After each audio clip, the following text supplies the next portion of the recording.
पूरी दुनिया तेजी से बदल रही है। हर दशक कुछ नई तकनीक के साथ आ रहा है, बल्कि यूं कहें कि हर वक्त हर कदम तकनीक में कुछ नया देखने को मिल रहा है। इस बदलते वक्त के साथ भारत कदम ताल कर रहा है। आज के भारत की नज़र कल के भविष्य पर है, मानवता के कल्याण पर है। जिस तरह तकनीक की कोई सीमा नहीं है, उसी तरह भारत भी तकनीक को सिर्फ अपने तक सीमित नहीं रख रहा। अगली पीढ़ी टेक्नोलॉजी ड्रिवन होगी। यही तकनीक मानव के भविष्य की दशा और दिशा करने का काम करेगी। इसलिए इन नई तकनीकों का स्टैंडर्ड या मानक तय होना जरूरी है, जिससे ये सही दिशा में आगे बढ़े और सभी के लिए उपयोगी और सुलभ हो। इन्हीं विषयों पर चर्चा के लिए विश्व दूरसंचार मानक सम्मेलन 2024 और 8वें इंडिया मोबाइल कांग्रेस 2024 का 15 अक्टूबर को उद्घाटन दिल्ली में किया गया। प्रधानमंत्री नरेंद्र मोदी ने इसका उद्घाटन करते हुए कहा कि आज भारत टेलीकॉम और उससे जुड़ी टेक्नोलॉजी के मामले में दुनिया के सबसे ज्यादा सक्रिय देशों में से एक है। ऐसे में यहाँ ये सम्मेलन वैश्विक दूरसंचार की स्थिति और भविष्य पर चर्चा भी वैश्विक भलाई का माध्यम बनेगी। WTSA और इंडिया मोबाइल कांग्रेस का एक साथ होना भी बहुत महत्वपूर्ण है। WTSA का लक्ष्य ग्लोबल स्टैंडर्ड्स पर काम करना है।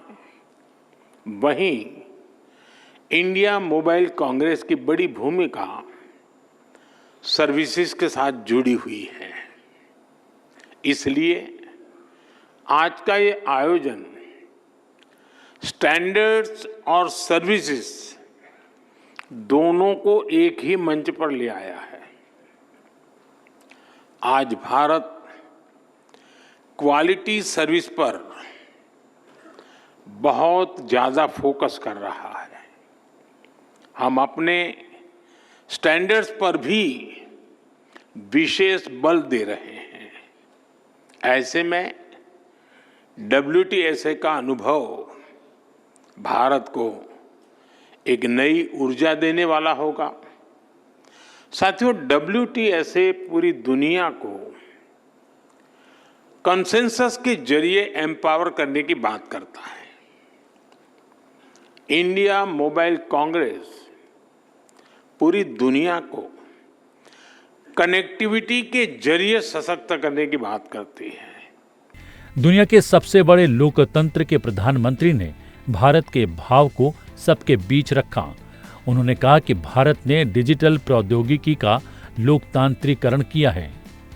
उन्होंने ये भी कहा कि भारत में दूरसंचार को न केवल कनेक्टिविटी का माध्यम बनाया गया है, बल्कि इसे समानता और समान अवसर का माध्यम भी बनाया है।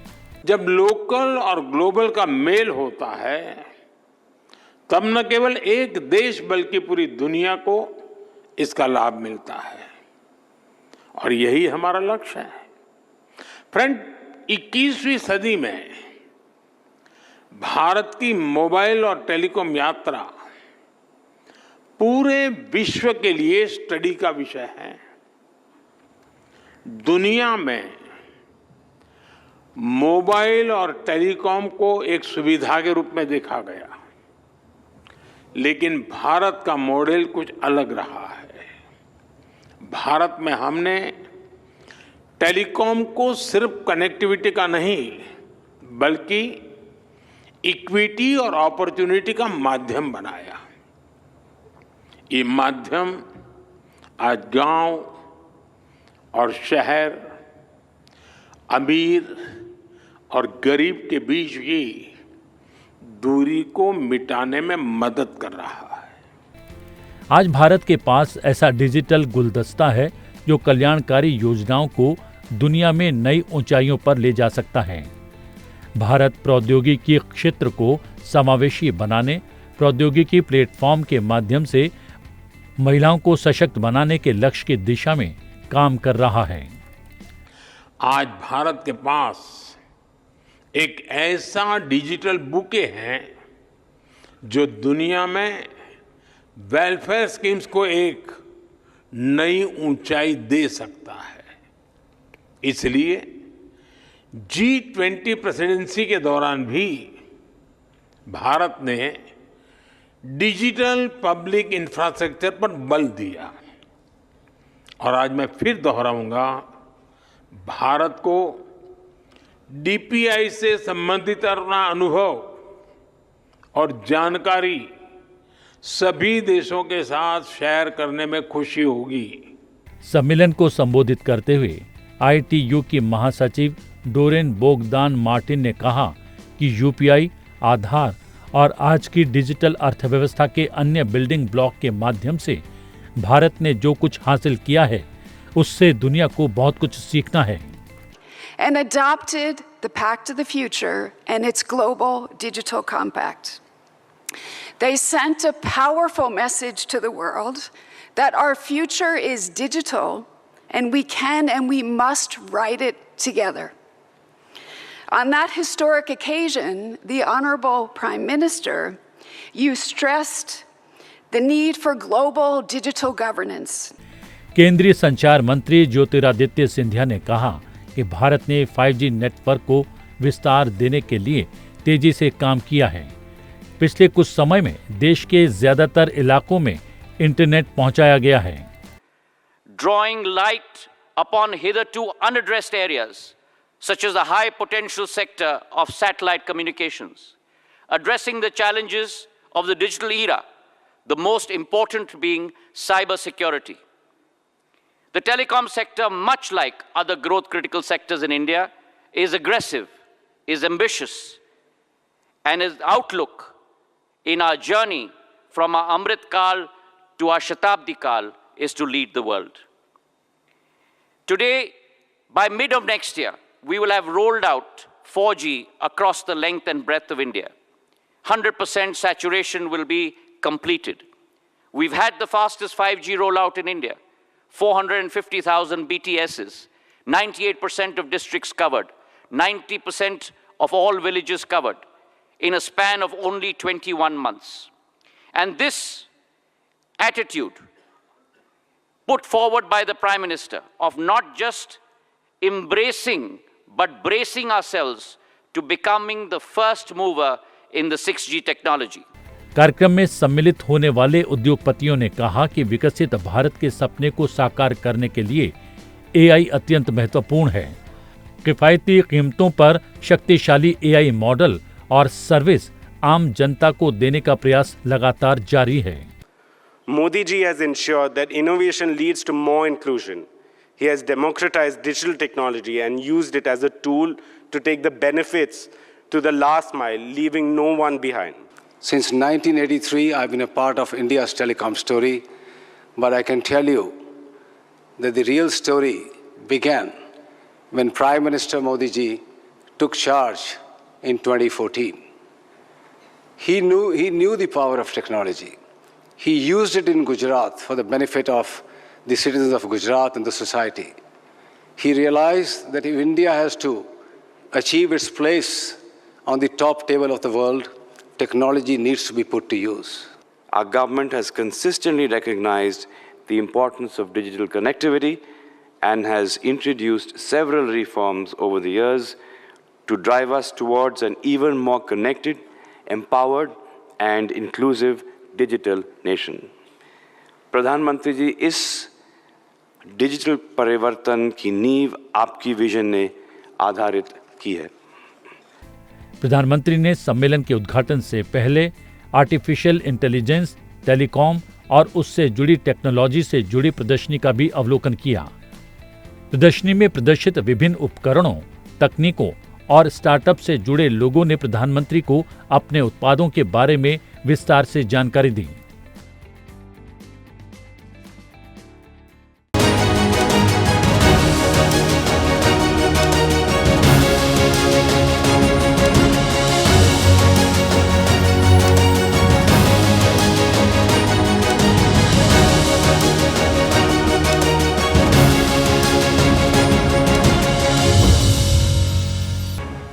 Bharat Mandapam, international telecommunication union, world telecommunication standardization assembly 2024 और 8वें इंडिया मोबाइल कांग्रेस 2024 के शानदार आगाज का गवाह बना।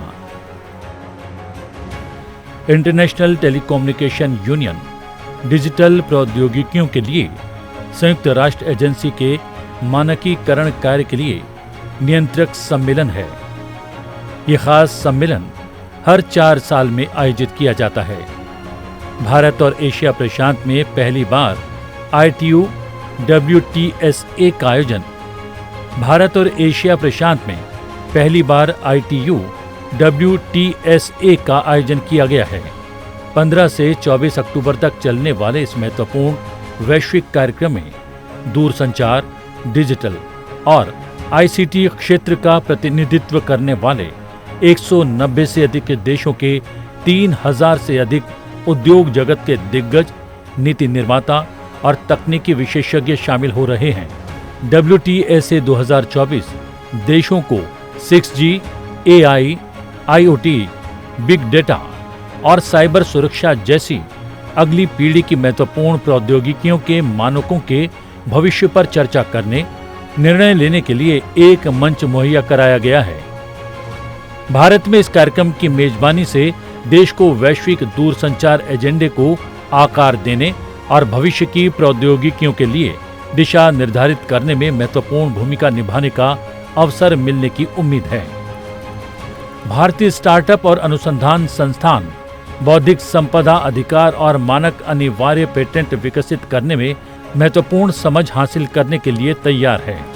10 दिन के दौरान international AI standard summit, innovation exchange programme, robotics for good youth challenge India, digital wave stage, AI for good import India, ATU WTSA expo 2024 और workshop on reimagining disaster risk reduction, the role of standardisation and innovative technologies समेत कई workshop परिचर्चा का आयोजन किया जा रहा है। दूरसंचार विभाग, cellular operators association of India के सहयोग से 15 से 19 अक्टूबर 2024 तक इंडिया मोबाइल कांग्रेस 2024 का आयोजन भी इसके साथ ही हो रहा है। पिछले कुछ वर्षों में IMC दूरसंचार क्षेत्र और डिजिटल प्रौद्योगिकियों के क्षेत्र में दुनिया के विशेष आयोजनों में से एक बन गया है। दुनिया के सबसे बड़े तकनीकी एक्सपो के तौर पर यह मंच प्रौद्योगिकी, मीडिया और दूरसंचार क्षेत्र में कई डिजिटल परिवर्तनों का केंद्र रहा है।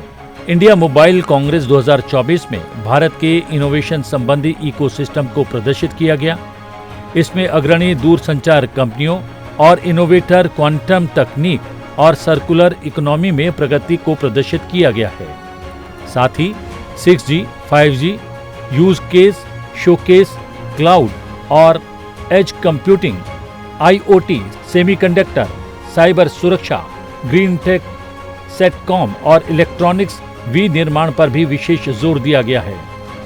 वहीं एशिया का सबसे बड़ा डिजिटल प्रौद्योगिकी मंच इंडिया मोबाइल कांग्रेस उद्योग जगत, सरकार, शिक्षाविदों, स्टार्टअप और प्रौद्योगिकी सहित दूरसंचार क्षेत्र के इकोसिस्टम में अन्य प्रमुख हितधारकों के लिए प्रसिद्ध मंच बन गया है, जिसमें अभिनव समाधान, सेवाओं और अत्याधुनिक उपयोग के मामलों को प्रदर्शित किया जाता है।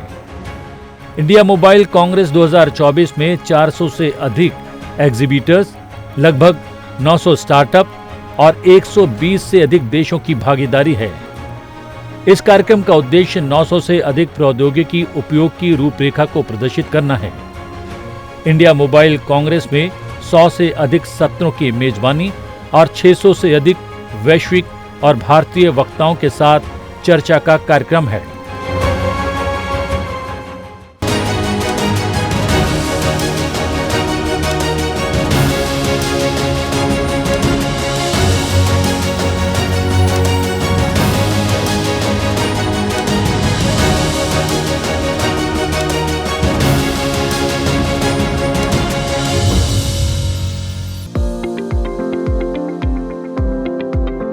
वैश्विक अर्थव्यवस्था की रिकवरी में भारत ब्राइट स्पॉट बना हुआ है।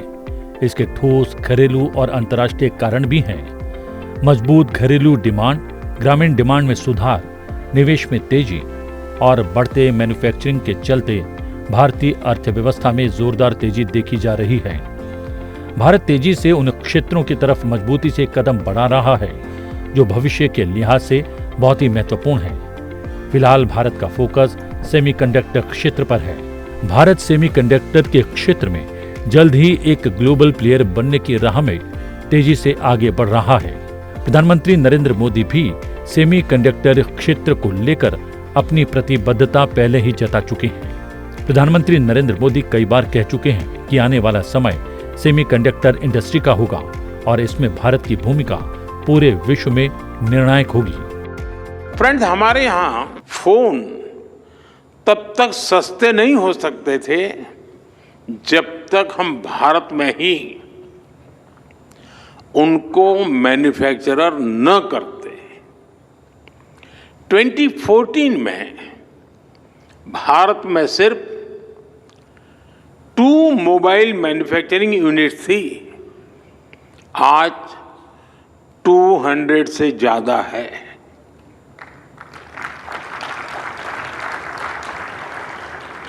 पहले हम ज्यादातर फोन बाहर से इंपोर्ट करते थे, आज हम पहले से 6 गुना ज्यादा मोबाइल फोन भारत में बना रहे हैं।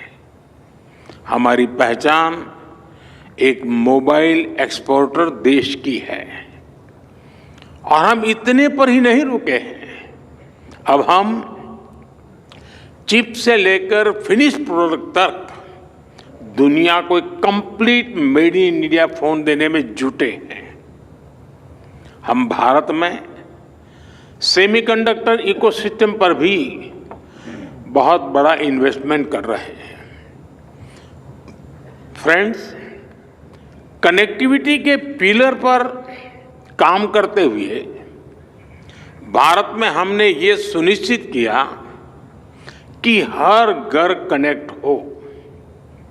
हमने देश के कोने कोने में मोबाइल टावर्स का एक सशक्त नेटवर्क बनाया जो हमारे ट्राइबल एरियाज हैं, हिली एरियाज हैं, बॉर्डर एरियाज हैं, वहाँ बहुत कम समय में ही हजारों मोबाइल टावर लगाए गए। हमने रेलवे स्टेशंस और दूसरे पब्लिक प्लेसेस पर वाईफाई की सुविधा दी। हमने अपने अंडमान निकोबार और लक्षद्वीप जैसे आइलैंड को अंडर सी केबल्स के माध्यम से कनेक्ट किया। भारत ने सिर्फ 10 साल में जितना ऑप्टिकल फाइबर बिछाया है उसकी लंबाई धरती और चंद्रमा के बीच की दूरी से भी 8 गुना है। भारत दुनिया के उन चुनिंदा देशों में शुमार है जहां ग्लोबल सेमीकंडक्टर से जुड़े आयोजन हुए हैं। आज के युग को सिलिकॉन डिप्लोमेसी का युग कहा जाता है। इस दिशा में भारत लगातार आगे बढ़ रहा है। अंतर्राष्ट्रीय सहयोग की बात करें तो तेल कूटनीति की तरह ही दुनिया आज सिलिकॉन कूटनीति के युग में आगे बढ़ रही है। भारत को इंडो पैसिफिक इकोनॉमिक फ्रेमवर्क की आपूर्ति श्रृंखला परिषद का अध्यक्ष चुना गया है और ये क्वाड सेमीकंडक्टर आपूर्ति श्रृंखला पहल में एक महत्वपूर्ण भागीदार है। इसके अलावा भारत ने जापान और सिंगापुर जैसे देशों के साथ समझौते किए हैं और भारत सेमीकंडक्टर क्षेत्र में अमेरिका के साथ अपने सहयोग को गहरा कर रहा है। भारत सेमीकंडक्टर क्षेत्र में अपनी पकड़ को मजबूत बनाने की पूरी तैयारी कर चुका है।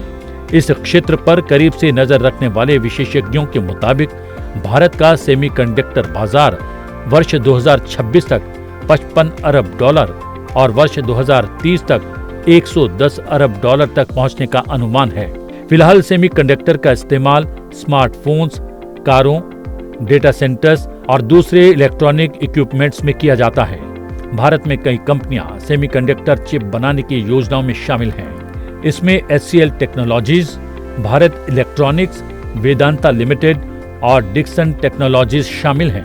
प्रधानमंत्री कई बार इस दिशा में सरकार की प्रतिबद्धता जाहिर कर चुके हैं। इसको लेकर उनका कहना है कि भारत का सपना है कि दुनिया के हर इलेक्ट्रॉनिक डिवाइस में भारतीय चिप्स का इस्तेमाल हो। उन्होंने भारत में सेमीकंडक्टर मैन्युफैक्चरिंग को बढ़ावा देने के लिए निवेशों को न्योता दिया है। भारत इस क्षेत्र में लगातार कॉम्पिटिटिव बन रहा है। सेमीकंडक्टर सप्लाई चेन दुनिया भर के लिए बेहद महत्वपूर्ण है और भारत इसके लिए स्थिर नीतियों और टेक्नोलॉजी के सहारे एक मजबूत आधार तैयार कर रहा है। भारत के इलेक्ट्रॉनिक सेक्टर का वर्तमान मूल्यांकन $150 बिलियन से अधिक है। प्रधानमंत्री नरेंद्र मोदी ने देश के इलेक्ट्रॉनिक सेक्टर को $500 बिलियन तक बढ़ाने और इस दशक के अंत तक 6 मिलियन नौकरियों का सृजन करने का एक बड़ा लक्ष्य तय किया है। सरकार का लक्ष्य है कि 100% इलेक्ट्रॉनिक निर्माण भारत में हो। इसके अलावा डिजिटल इंडिया पहल भी लगातार बुलंदियों को छू रही है। मोबाइल हैंडसेट और डेटा को भारत में सस्ता बनाने के लिए आवश्यक सुधार और बुनियादी ढांचा शुरू किया गया था। एक दशक पहले भारत मोबाइल फोन का सबसे बड़ा आयातक था, जबकि आज ये मोबाइल फोन का विश्व का दूसरा सबसे बड़ा उत्पादक और निर्यातक है। भारत अब 5G हैंडसेट के वैश्विक बाजार में दूसरे सबसे बड़े स्थान पर है।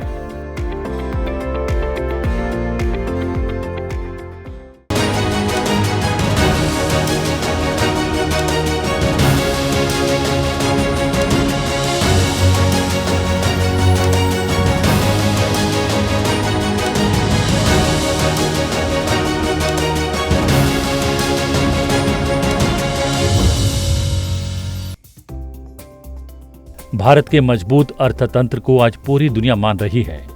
पिछले कुछ सालों में जिस तरह से भारत ने अपनी अर्थव्यवस्था को तेजी दी है, वो पूरी दुनिया के लिए मिसाल बनी है। भारत आज दुनिया की 5वें सबसे बड़ी अर्थव्यवस्था है। दुनिया के अर्थतंत्र पर करीब से नजर रखने वाले आर्थिक जानकारों का मानना है कि भारत वर्ष 2030 तक जर्मनी और जापान को पीछे छोड़कर दुनिया की तीसरी सबसे बड़ी आर्थिक शक्ति बन जाएगा।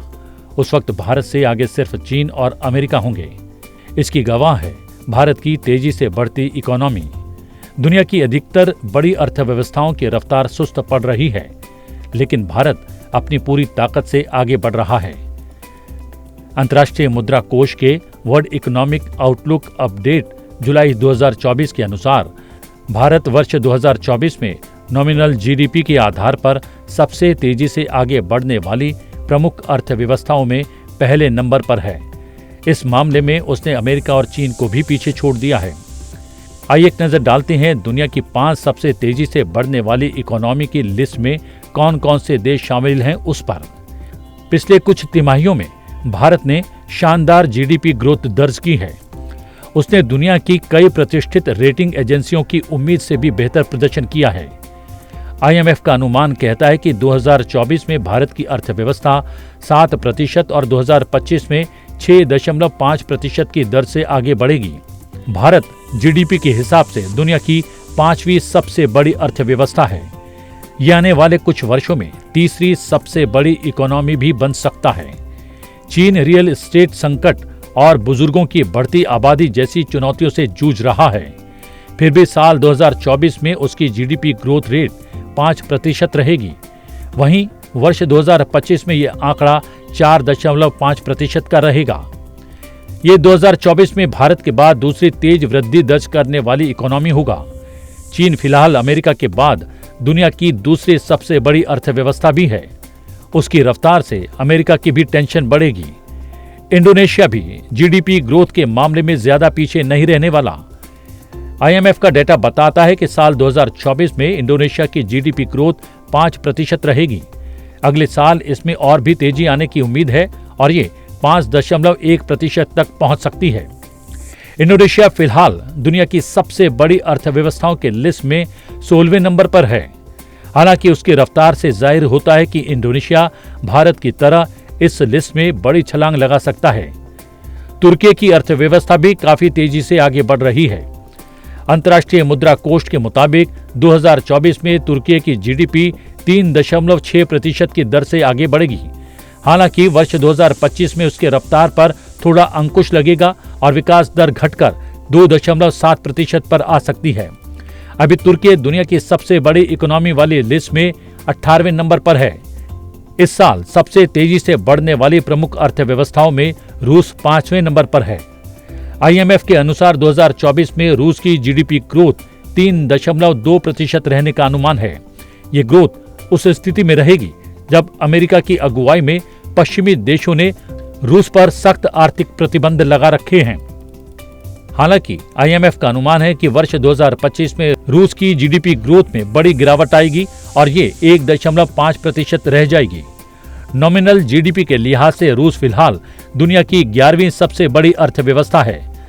भारत आज तेजी से विकास कर रहा है। Bharat global fintech adoption rate और स्मार्टफोन डेटा खपत में पहले स्थान पर बना हुआ है। दुनिया के लगभग आधे रियल टाइम के डिजिटल लेन देन भारत में हो रहे हैं। भारत में दुनिया की तीसरी सबसे बड़ी स्टार्टअप प्रणाली है। भारत 2 व्हीलर और ट्रैक्टरों का सबसे बड़ा निर्माता है। भारत की अर्थव्यवस्था ने पिछले साल अनुमानों से बेहतर प्रदर्शन किया है। ऐसे में सभी संस्थानों ने भारत से संबंधित अपने पूर्वानुमानों में लगातार बदलाव किया है।